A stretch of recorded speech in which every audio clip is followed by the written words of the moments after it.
بالله من الشيطان الرجيم. بسم الله الرحمن الرحيم.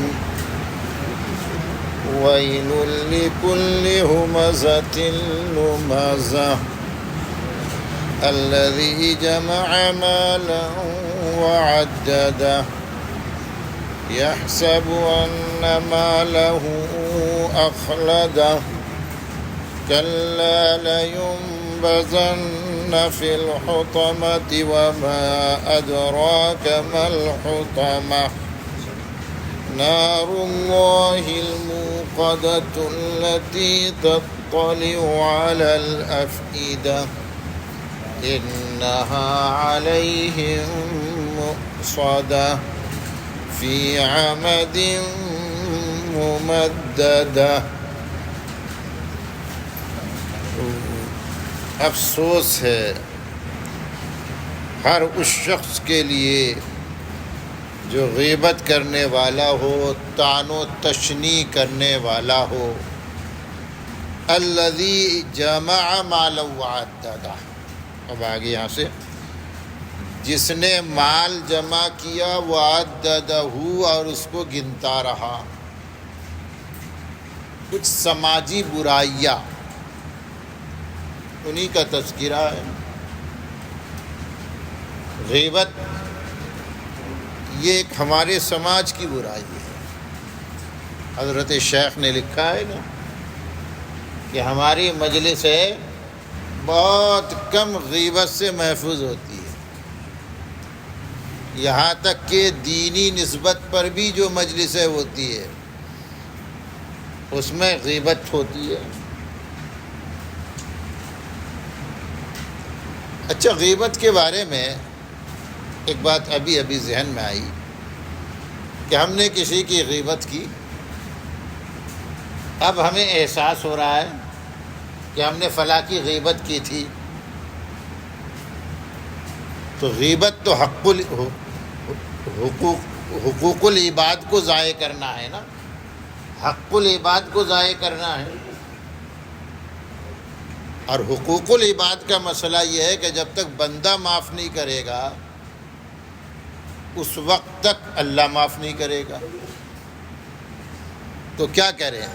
اس شخص کے پاس جا کے یہ کہیں کہ ہم نے آپ کی غیبت کی ہے، آپ ہمیں معاف فرما دیں. تو کہا جاتا ہے کہ اس کی بھی گنجائش ہے، لیکن اگر آپ کو ایسا لگتا ہے کہ اگر میں نے جا کے کہہ دیا کہ ابھی تو وہ بیچارہ خوش ہے، اپنے سے مطمئن ہے، لیکن جا کے کہوں گا کہ میں نے آپ کو گالی دی تھی، آپ کو برا کہا تھا، تو ان کو تکلیف ہوگی. ابھی تو کہتے ہیں غیبت ہوا میں اڑ رہی ہے، میں بول دوں گا تو جا کے سیدھا اس کے دل میں غیبت جگہ بنا لے گی. تو کہتے ہیں اس کا سب سے بہتر طریقہ یہ ہے کہ اللہ تعالیٰ سے ایک تو معافی مانگے، اور جس طرح اس شخص کی اس کی غیر موجودگی میں برائی بیان کیا تھا اب انہی کے سامنے ان کی تعریف شروع کر دیں. پہلے بدنام کیا تھا، اب نیک نام کرے. تو امید یہ ہے کہ تلافی مافات ہو جائے گی. یہ اس کی ایک شکل بتائی گئی ہے. الذی جمع مالا وعددہ، یہ بھی ایک سماجی برائی کا بیان ہے،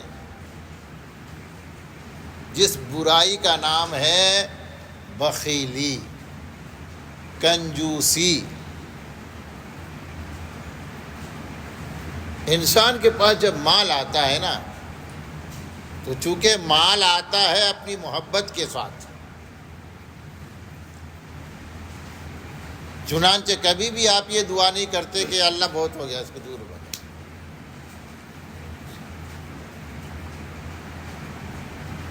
مال آتا ہے تو آتا رہے،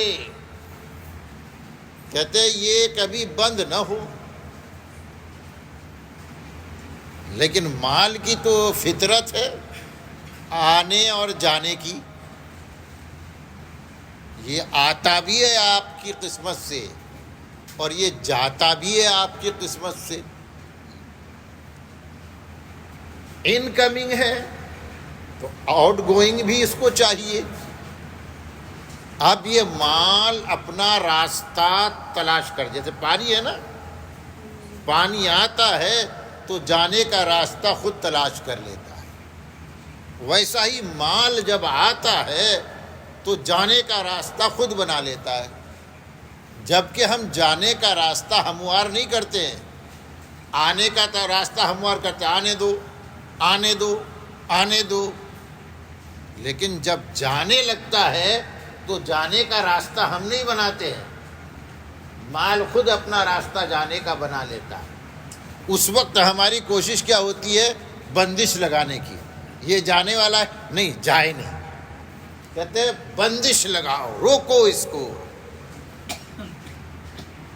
اور پھر آدمی بندشیں قائم کر کے یہ سمجھتا ہے کہ آؤٹ گوئنگ بند ہو گئی، اور اس کو کنفرم کرنے کے لیے اس کو گنتا ہے، صبح و شام گنتے رہتا ہے، کتنا تھا کتنا رہ گیا، کتنا تھا کتنا رہ گیا، کتنا تھا کتنا رہ گیا، وہ گنتے رہتا ہے. اور اپنے مال کو گنتے گنتے خوش بھی ہوتا ہے، گنتا ہے اور یہ گننا اس کو خوشی دیتا ہے. یہ انسانی بخیلی کی ایک صفت ہے، بیان ہے.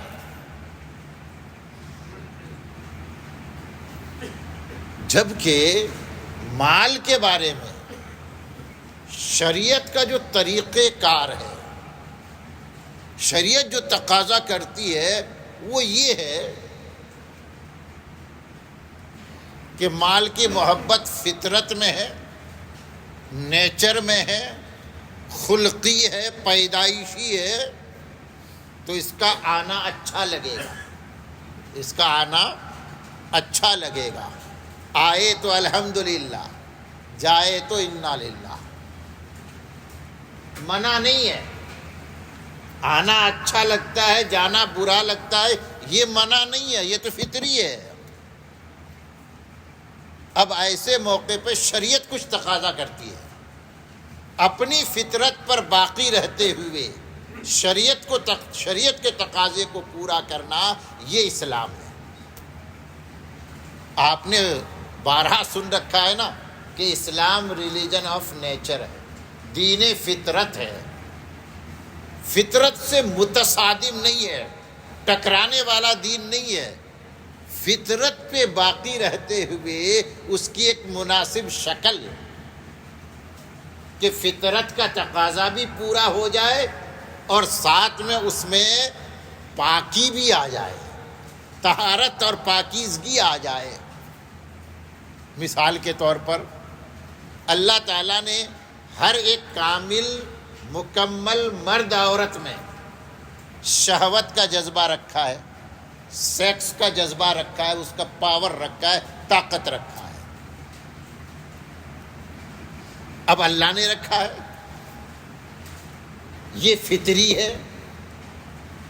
تو ایک طریقہ تو یہ ہے کہ یہ جو فطری تقاضا ہے اس کو آدمی من مانے طریقے پہ پورا کرے کہ اللہ نے یہ شہوت میرے اندر رکھی ہے، جہاں مجھے موقع ملے گا میں منہ ماروں گا، وہاں اپنے اس پاور کا یوز کروں گا.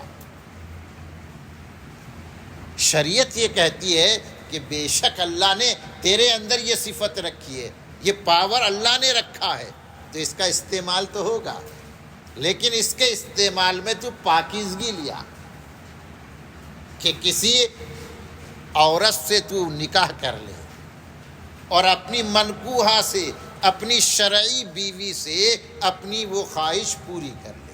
تو بھی پوری کر لے، تیری بیوی بھی، وہ عورت بھی اپنی خواہش کو پورا کر لے. اس کو کھلا سان کی طرح استعمال مت کر.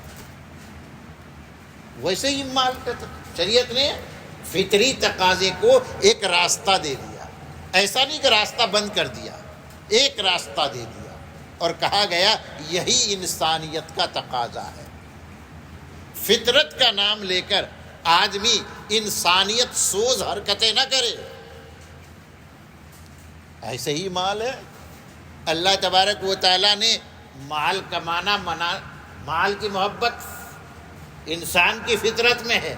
اللہ نے یہ نہیں کہا کہ نہیں مال تمہارے گھر میں آنا نہیں چاہیے، یہ مال بری چیز ہے، مال اپنے پاس رکھنا نہیں، ایسا نہیں کہا. بلکہ یہ کہا گیا ہے کہ مومن غنی مومن فقیر سے بہتر ہے. المؤمن القوی خیر من المؤمن الضعیف. طاقتور مومن کمزور مومن سے بہتر ہے. تو مالدار مومن فقیر مومن سے بہتر ہے. تو مال کما، فطری تقاضا ہے، اس کو پورا کرو.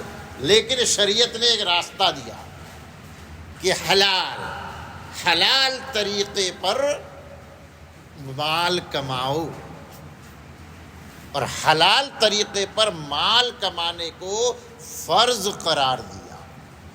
یہاں پر تو جیسے نکاح بھی جو ہے نا، نکاح کے بارے میں کیا کہتے ہیں؟ نکاح سنت ہے. عام حالات میں نکاح سنت ہی ہے، اس کا فقہی اسٹیٹس جو ہے وہ سنت کا ہے. لیکن کبھی کبھی نکاح کرنا فرض بھی ہو جاتا ہے، واجب. فقہ کی ایک کتاب پڑھائی جاتی ہے مدرسوں میں، اس کا نام ہے کنز الدقائق، مشہور کتاب ہے. تو اس میں ایک جملہ آتا ہے النکاح عند الطوقان واجب. تو جب پڑھتے ہیں بچے تو استاد عام طور پر بچوں کا امتحان اسی جملے سے لیتا ہے. چونکہ توقان عام طور پر فقہ میں کیا پڑھایا جاتا ہے کہ فلاں امام کے نزدیک یہ فرض ہے، فلاں امام کے نزدیک یہ واجب ہے، اماموں کا نام لے کر یہ فقہ کے مسئلے میں آتا ہے. تو عام طور پر توقان کے بارے میں یہ لگتا ہے کسی کا نام ہے، تو ترجمہ کیا ہوگا کہ نکاح امام توقان کے نزدیک واجب ہے، جبکہ وہ کسی آدمی کا امام کا نام نہیں ہے. توقان کہتے ہیں جب شہوت غالب آئے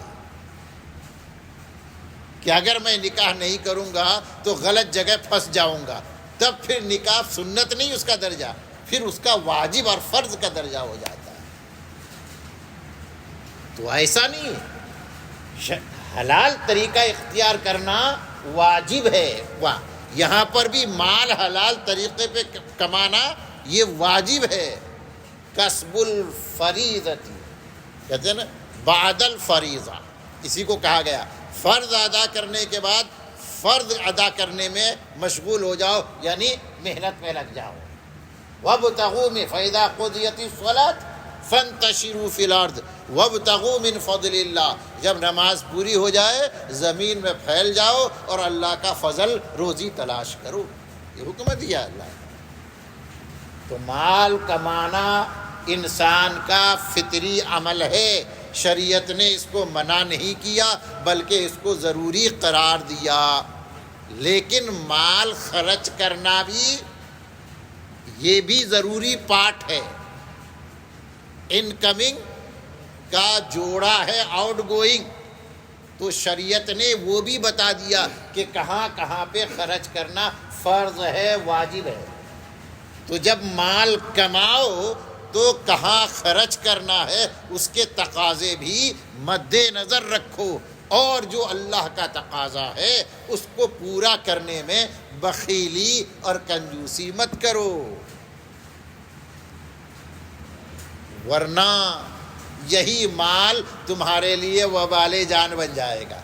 پانی جب آتا ہے نا اور جب اس کو جانے کا راستہ نہیں ملتا تو کچھ دنوں میں پانی خراب ہو جاتا ہے. جمع ہوا پانی مائع راکد وہ خراب ہو جاتا ہے. مال جب آتا ہے اور جب وہ جاتا نہیں ہے تو یہ مال میں نے کہا کیا بن جاتا ہے؟ وبال جان، گناہ کا ذریعہ بن جاتا ہے.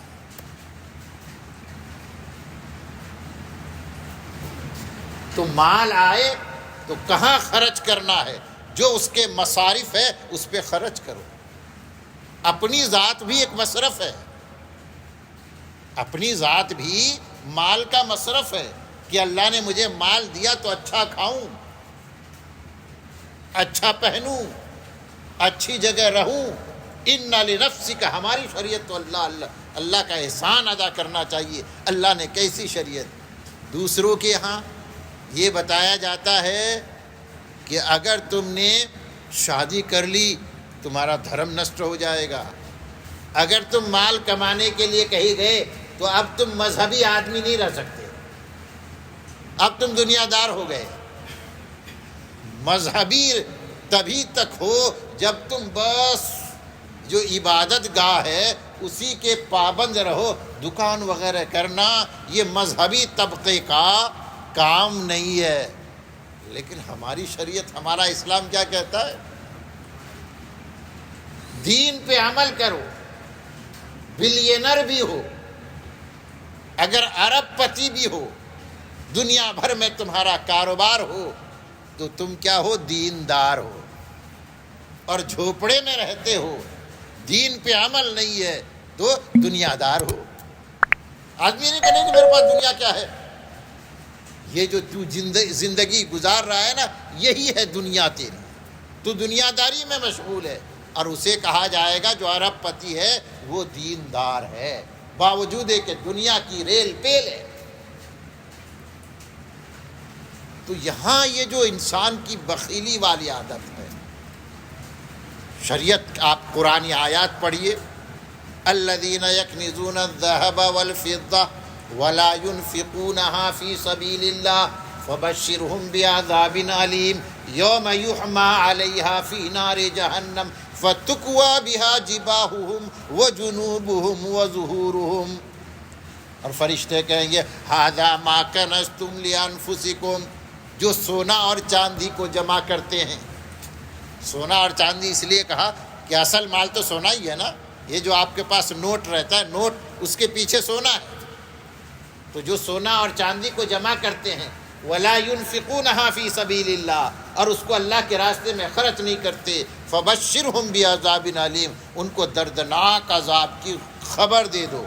یوم یحمى علیہا فی نار جہنم، جس دن اس کے سونے اور چاندی کو جہنم کی آگ میں تپایا جائے گا، فتکوی بها جباہهم، اس کی پیشانی کو داغا جائے گا، وجنوبهم، اس کے پہلو کو داغا جائے گا، وظہورهم، اور اس کے پیٹھ کو داغا جائے گا، یعنی پورے بدن کو داغا جائے گا۔ اور مفسرین نے بعد نے لکھا ہے کہ یہ پیشانی، پہلو اور پیٹھ کا تذکرہ اس لیے کیا ہے کہ جب کوئی ضرورت مند اس کے پاس آتا تھا، مانگنے والا آتا تھا اور واقعتاً ضرورت مند ہے، تو سب سے پہلے اس کی پیشانی پہ بل آتا تھا۔ آدمی کی نفرت پہلے کس سے نمایاں ہوتی ہے؟ پیشانی۔ اس کے بعد ذرا کروٹ بدلتا ہے، اس کو رخ موڑ لیتا ہے، پہلو، اور اس کے بعد پیٹھ پھیر کر جانے لگتا ہے، تو پیٹھ۔ تو اسی ترتیب کے اعتبار سے کہتے جہنم میں اس کو پیشانی میں داغا جائے گا، پہلو میں داغا جائے گا، اور پیٹھ میں داغا جائے گا۔ اللہ تبارک و تعالی کہ مال کی ایسی محبت سے ہماری حفاظت فرمائے کہ جس میں مال کو ہم بند صندوق میں بس بند کر دیں اور صبح و شام گن کر اس کو خوش ہونے والے بنے، بلکہ مال عطا فرما، یا اللہ مال عطا فرما، مالدار بنا۔ یہ دعا کر سکتے ہیں کہ اللہ مالدار بنا، لیکن ایسا مالدار بنا جو مالی حقوق کو ادا کرے، جو مال کے ذریعے یا اللہ تیری رضا کا طلبگار ہو۔ اور ایک حدیث تو کتنی زبردست ہے، آپ صلی اللہ علیہ وسلم کا کمال کا ارشاد ہے، آپ نے فرمایا نعم بالمال الصالح للرجل الصالح، مال حلال ہو اور آدمی نیک ہو تو مال کیا ہی بہترین چیز ہے۔ حالانکہ مال کو تو دنیا کو کیا فرمایا آپ نے؟ دنیا جیفا، دنیا لاش ہے، وہ طالبها کلاب، اور اس کا طلب کرنے والا کتا ہے۔ لیکن اسی دنیا کے مال کے بارے میں آپ نے کیا فرمایا؟ اگر مال حلال ہے، آدمی نیک ہے، تو کیا ہی اچھی چیز ہے۔ اسی مال کے ذریعے آدمی پل پل نیکیاں کما سکتا ہے۔ آپ مسجد میں نماز پڑھنے کے لیے آئے، کوئی ضرورت مند مل گیا، آپ کے جیب میں پیسے، تبھی تو اس کی مدد کریں گے۔ آپ نے مدد کی، چلتے پھرتے مدد، کہتے مسجد بنایا، مدرسہ بنایا، ضرورت مندوں کی مدد کرتے رہتے ہیں، ضرورت مندوں کی دعائیں لیتے رہتے ہیں، تو مال کتنی اچھی چیز ہے۔ تو اللہ مالدار بنائے اور مال کا حق ادا کرنے والا بنائے، اور بخیلی اور کنجوسی والی صفت سے اللہ تعالیٰ محفوظ فرمائے۔ تو فرمایا الذی جمع مالا، ویل ہے، جہنم میں جانا پڑے گا اس شخص کو، یا افسوس ہے اس شخص پر کہ جس نے مال جمع کیا، وعددہ، اور اس کو گنتا رہا اور اس کو شمار کرتا رہا، اس کو خرچ نہیں کیا، یہاں تک کہ اپنی ذات پہ بھی خرچ نہیں کیا۔ آگے کل الحمدللہ رب العالمین، والصلاة والسلام علی رسولہ النبی الکریم۔ اللہم انت السلام ومنک السلام، تبارکت یا ذا الجلال والاکرام۔ ربنا ظلمنا انفسنا وإن لم تغفر لنا وترحمنا لنكونن من الخاسرين۔ اللهم اهدنا فيمن هديت وعافنا فيمن عافيت وتولنا فيمن توليت وبارك لنا فيما أعطيت وقنا شر ما قضيت فإنك تقضي ولا يقضى عليك إنه لا يذل من واليت ولا يعز من عاديت تباركت ربنا وتعاليت نستغفرك ونتوب إليك۔ اللهم يا ودود يا ذا العرش المجيد يا فعال لما يريد يا مبدئ ويا معيد يا ذا العزة التي لا ترام والملك الذي لا يضام ويا من على نوره أركان عرشي يا مغيث واغثنا يا مغيث واغثنا يا مغيث واغثنا إنك على كل شيء قدير يا مسبب الأسباب يا مفتح الأبواب يا سامع الأصوات يا مجيب الدعوات يا قاضي الحاجات يا كاشف المهمات يا حل المشكلات اكفنا بحلالك عن حرامك واغننا بفضلك عمن سواك سبحان ربك رب العزة عما يصفون وسلام على المرسلين والحمد لله رب العالمين۔